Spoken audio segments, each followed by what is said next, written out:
The boardroom fell silent. 23 executives sat frozen around the mahogany table, their gazes fixed on the tablet screens in front of them, afraid to make eye contact with the woman at the head. The quarterly projections were off by 2.4%. In any other company, that would be a rounding error. In Sterling Industries, it was a death sentence. Evelyn Sterling had built her empire on precision.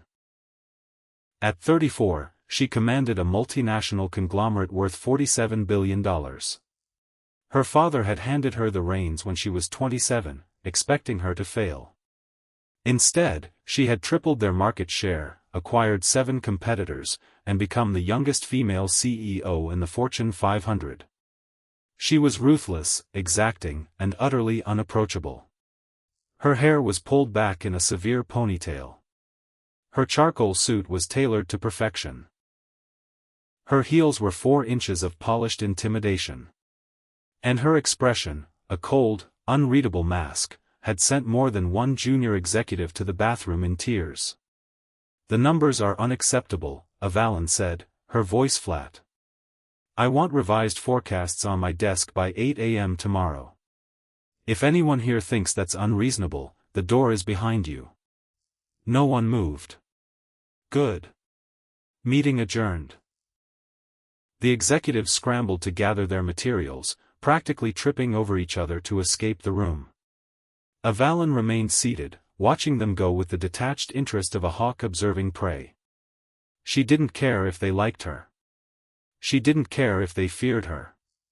She cared about results, and results were the only language she understood. Her assistant, a young woman named Priya who had survived the position longer than anyone else, appeared at her elbow with a tablet. "Your schedule for the rest of the day, Miss Sterling. You have a conference call with the Tokyo office in 20 minutes, then a site visit to the new manufacturing plant in the industrial district, followed by dinner with the board chairman at 8. "I'm not having dinner with the board chairman. He insists. Something about the merger." Evelyn's jaw tightened. "Fine. Reschedule the site visit to tomorrow. I need to prepare for the call." "Already done," Priya said, handing her a steaming cup of black coffee.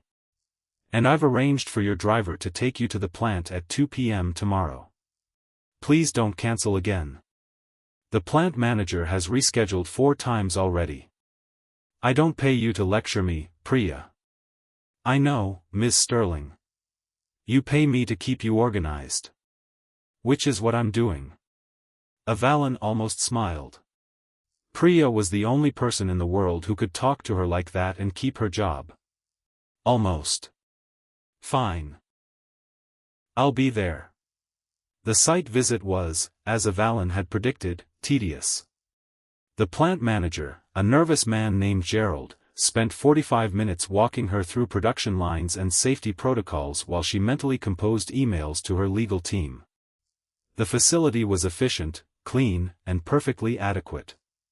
She nodded at appropriate intervals, asked a few pointed questions about labor costs, and prepared to leave. And then she saw him. He was standing at the edge of the production floor, a hard hat tucked under his arm, speaking animatedly with a group of workers. He was tall, broad-shouldered, with sandy brown hair that curled slightly at the edges and warm amber eyes that crinkled when he laughed. His shirt was untucked, his sleeves rolled up to reveal muscular forearms, and there was a smudge of grease on his cheek that he seemed completely unaware of.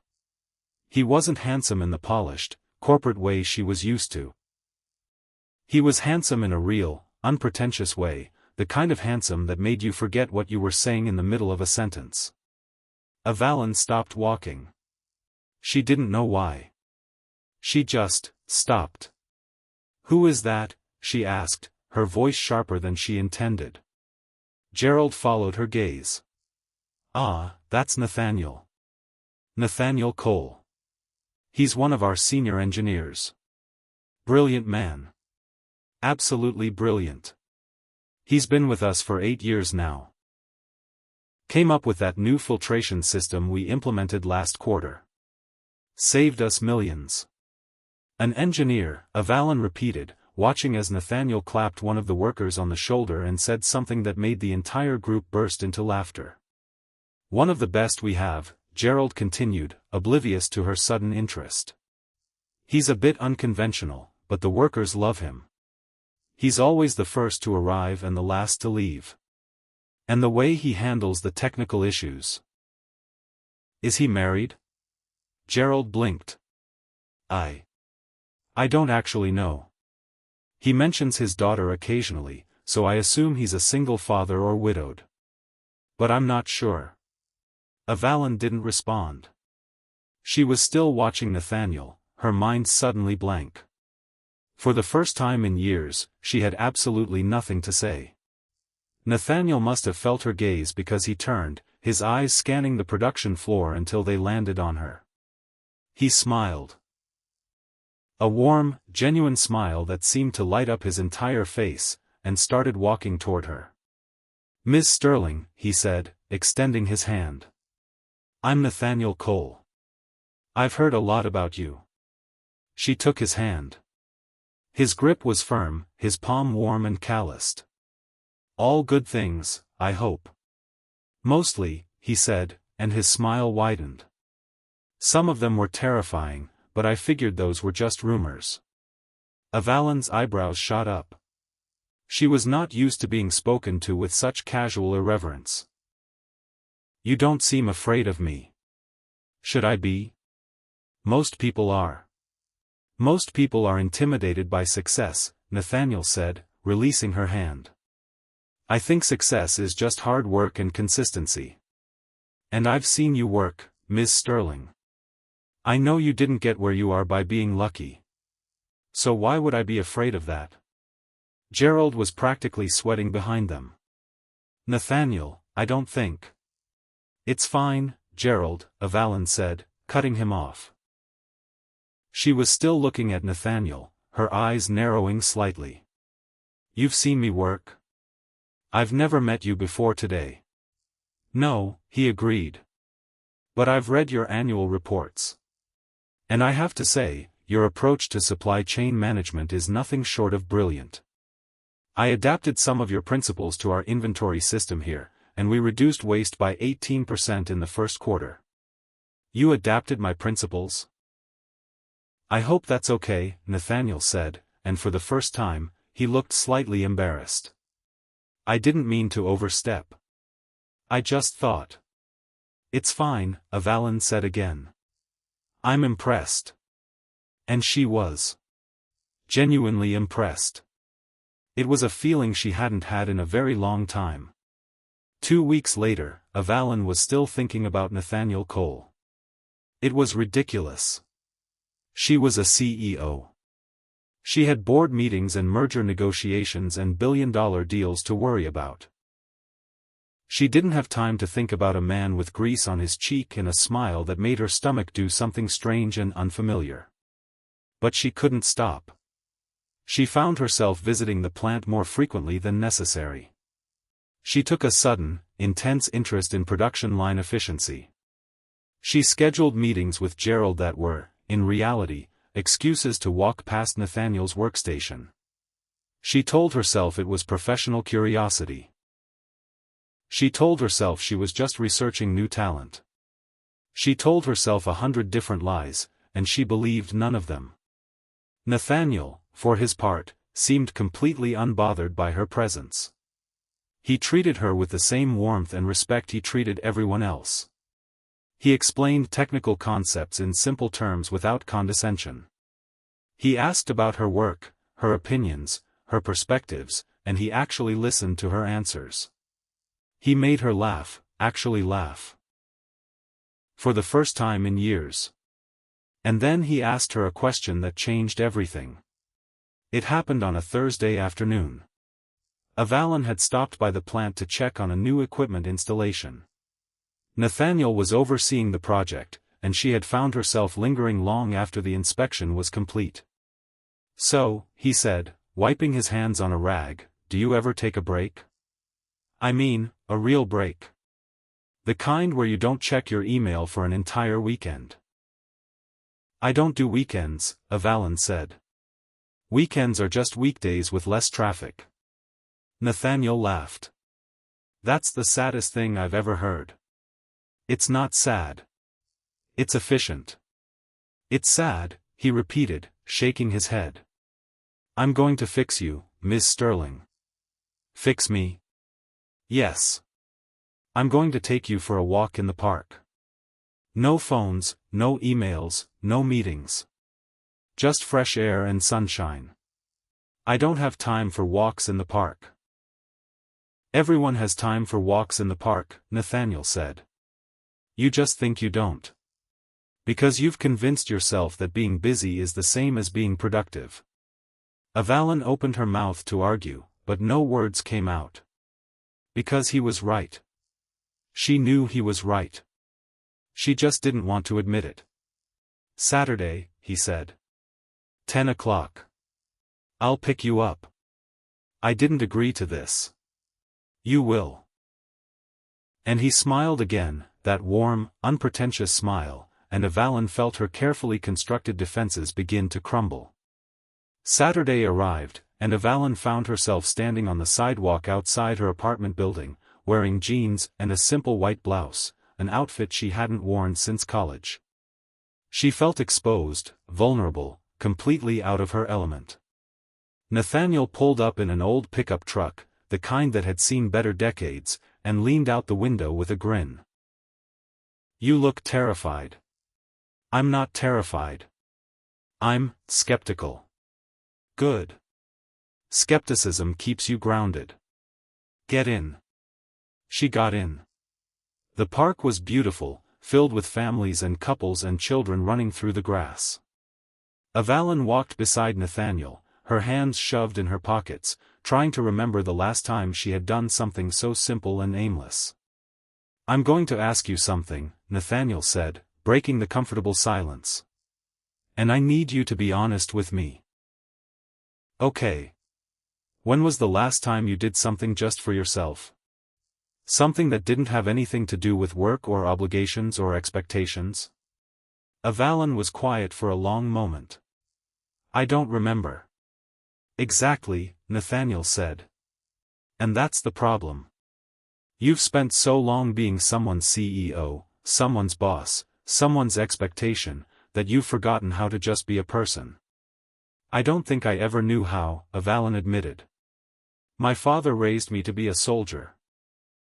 Work harder, sleep less, never show weakness. I've been fighting my whole life. I don't know how to stop. Nathaniel stopped walking and turned to face her. His amber eyes were soft, full of something that looked dangerously like understanding. You don't have to stop fighting, Evelyn. You just have to learn to fight for the right things. And what are the right things? He reached out and took her hand. His fingers intertwined with hers, warm and steady. This, he said. Right now. Two people, walking in a park, being present with each other. That's the right thing. Evelyn's breath caught in her throat. She had been touched 1,000 times in 1,000 different ways, handshakes, air kisses, corporate embraces. But no one had ever held her hand like this. No one had ever looked at her like she was something precious, something worth protecting. You're going to make me cry, she whispered. Good, Nathaniel said. You need it. It was the following Monday when the board chairman cornered her after a meeting. Ms. Sterling, he said, his voice oily with false concern, I've been hearing some interesting rumors. About you and a certain plant engineer. Nathaniel Cole, I believe his name is. Evelyn's blood ran cold. I don't see how my personal life is any of your business. It's not, the chairman agreed. But the board is concerned about appearances. You are the face of this company, Ms. Sterling. If you're seen fraternizing with lower-level employees. Lower-level employees? Evelyn's voice was ice. Nathaniel Cole is a senior engineer who has saved this company millions of dollars. He is respected by his colleagues and admired by his team. If you think for 1 second that I'm going to apologize for associating with someone based on their job title, you are gravely mistaken. The chairman's face went red. I'm just saying. You've said quite enough, Avalon cut him off. And if you or anyone else on the board has an issue with my personal relationships, they can address me directly. But I warn you, I won't be sympathetic. She walked away, her heels clicking sharply on the marble floor. But inside, she was shaking. That night, she went to Nathaniel's apartment for the first time. It was small, cluttered, and absolutely chaotic. Books were stacked on every surface. Children's drawings were taped to the walls. A pile of laundry was draped over the sofa, and the dishes in the sink looked like they hadn't been touched in days. But it was also warm. Homey. There were pictures on the refrigerator of a beautiful little girl with dark hair and sparkling brown eyes, and a framed photo on the mantel of Nathaniel with his arm around a woman who must have been his late wife. Sorry about the mess, Nathaniel said, hastily shoving a stack of papers off a chair. I wasn't expecting company. Your daughter, Avalon said, pointing at the photograph. You mentioned her. What's her name? Nathaniel's face softened. Marlo. She's 6. She's with my parents this weekend, or I would have introduced you. I would have liked that. Really? Really? Nathaniel smiled, and Avalon felt her heart do something strange and unfamiliar. She didn't know what was happening to her. She had spent her entire life building walls, protecting herself from vulnerability, and this man was dismantling them brick by brick. You know, she said, her voice barely above a whisper, I've never let anyone in. Not really. I've always been afraid that if I showed someone who I really was, they would leave. I'm not going anywhere, Nathaniel said. I don't care about your money or your title. I care about you. The woman who walked in the park with me. The woman who laughed at my stupid jokes. The woman who deserves to be happy. How do you know I deserve to be happy? Because everyone deserves to be happy, he said simply. And you've spent so long making other people's lives better, your employees, your shareholders, your customers. It's time someone took care of you. Avalon's eyes filled with tears. She didn't try to blink them away. For the first time in her life, she let herself feel. A month later, Avalon met Marlo. She was a whirlwind of energy and joy, with a gap-toothed smile and a habit of asking questions that had no easy answers. She immediately latched onto Avalon, showing her every toy she owned, every drawing she had ever made, every secret hiding spot in the apartment. Are you my daddy's girlfriend? Marlo asked, her brown eyes wide with curiosity. Avalon looked at Nathaniel, who was trying very hard not to laugh. I don't know.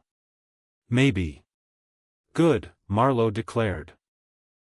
Because Daddy needs someone to take care of him.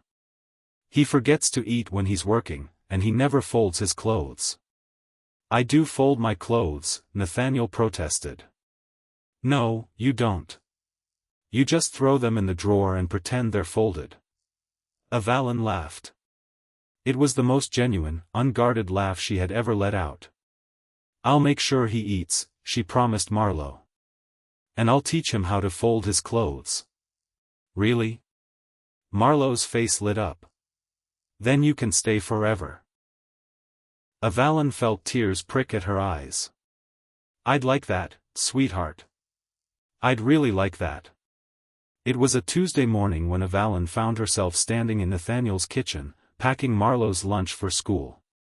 It was a small thing, an ordinary thing, but it felt monumental. She was doing something a mother would do. Something a wife would do. Something she had never imagined herself doing. Nathaniel walked in, still in his pajamas, his hair sticking up in every direction. Are you packing her lunch? Yes, Avalon said, not looking up. Is that okay? More than okay. It's perfect. I want to make sure she eats well. The cafeteria food is terrible, and she needs something healthy to keep her energy up for the afternoon. Nathaniel came up behind her and wrapped his arms around her waist. "You're incredible, you know that? I'm just packing a lunch." "No," he said, his voice soft. "You're doing more than that. You're showing up. You're being present. You're being a part of our lives in a way that matters." Evalyn turned around and looked at him.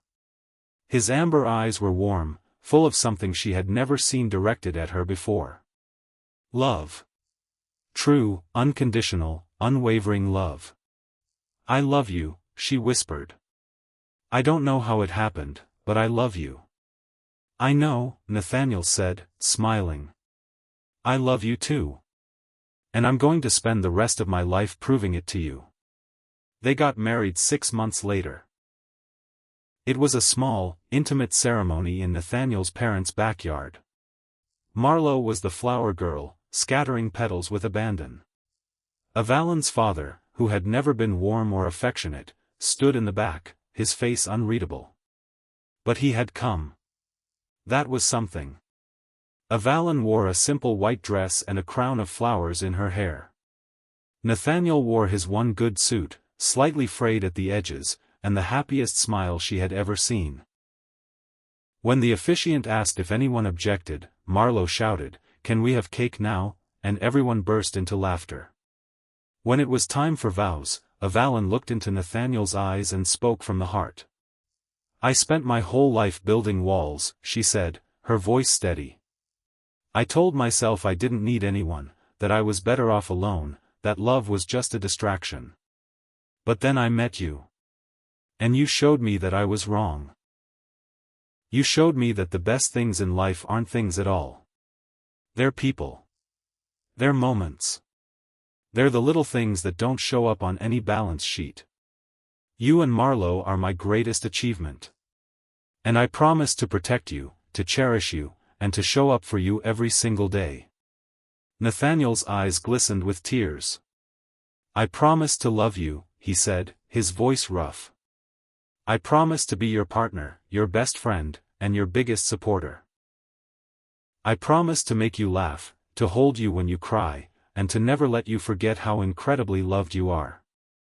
You are not the Ice Queen, Evalyn. You are the most generous, warm-hearted woman I have ever known. And I am so lucky to call you my wife." The crowd erupted in applause, and Evalyn leaned into Nathaniel's arms, feeling more whole than she had ever felt in her life. 5 years later, Evalyn was in her office, now the CEO of Sterling Industries and the co-founder of the Nathaniel and Evalyn Cole Foundation, a nonprofit dedicated to providing scholarships for children from underprivileged backgrounds. She had stepped back from the corporate world just enough to find balance, delegating more and trusting her team, a concept that would have seemed foreign to her a decade ago. Her phone buzzed. A text from Nathaniel. "Are you almost done? Marlo has her science fair today, and she's been working on her volcano for 3 weeks. If you miss it, she might actually cry. I might actually cry. Hurry up, love." Evalyn smiled, a warm, genuine smile. She looked at the framed picture on her desk, the three of them, arms around each other, laughing at the camera. Marlo was now 11, a brilliant, hilarious kid with a passion for science and a heart of gold. And Nathaniel. Nathaniel was still the same kind-hearted, unpretentious man she had fallen in love with. He was her partner, her best friend, the anchor that kept her steady in the storm. She typed back, "On my way. Tell her mama's coming." She put on her coat and headed out the door, her heels clicking a confident rhythm on the marble floor. She was no longer the Ice Queen of Sterling Industries. She was Evalyn Cole, wife, mother, and the happiest woman in the world. She had finally found the family she always dreamed of. And she was never letting go. The sun was shining, the birds were singing, and Evalyn knew, deep in her heart, that this was exactly where she was meant to be. Not in a cold, empty penthouse, but in a warm, chaotic house filled with love and laughter. She had learned, finally, that true success isn't measured in money or power. It's measured in the hearts you touch and the lives you change. And she had changed the lives of 2 people, her husband and her daughter, just as they had changed hers. She was Evelyn Cole, and she was finally, completely, undeniably whole. The science fair was a glorious chaos of papier-mâché volcanoes, solar system models, and 36 kids running around with more energy than should be legally permitted. Evelyn spotted Marlowe immediately, standing proudly beside a particularly impressive volcano that was spewing red and orange liquid into a plastic tray. "Mom!" Marlowe shrieked, abandoning her project to run toward Evelyn. "You came. I wouldn't miss it for the world, sweetheart," Evelyn said, sweeping her into a hug. Nathaniel appeared behind them, his face flushed with pride. "She's been planning this for weeks. Did you know that baking soda and vinegar isn't the only way to make a volcano explode?" "Because I didn't. But apparently, there's something called an exothermic reaction and—" "Dad," Marlowe interrupted, rolling her eyes in the way only a preteen could, "you're boring Mom." "I am not boring her. I'm educating her." "You're boring her." Evelyn laughed, pulling Nathaniel into the hug. "I'm not bored. I'm amazed. This is incredible, Marlowe. You're going to win first place." "Maybe," Marlowe said, suddenly shy. "But even if I don't, it was fun. And you're here. That's all I really wanted." Evelyn felt tears prick at her eyes. She blinked them back, refusing to cry in front of 36 parents and kids. But inside, her heart was overflowing. She had done it. She had built a life not of success and power, but of love and family. And as she stood there, surrounded by the 2 people who meant more to her than anything in the world, she knew that every sacrifice, every struggle, every moment of doubt had been worth it. Because this right here, was what truly mattered.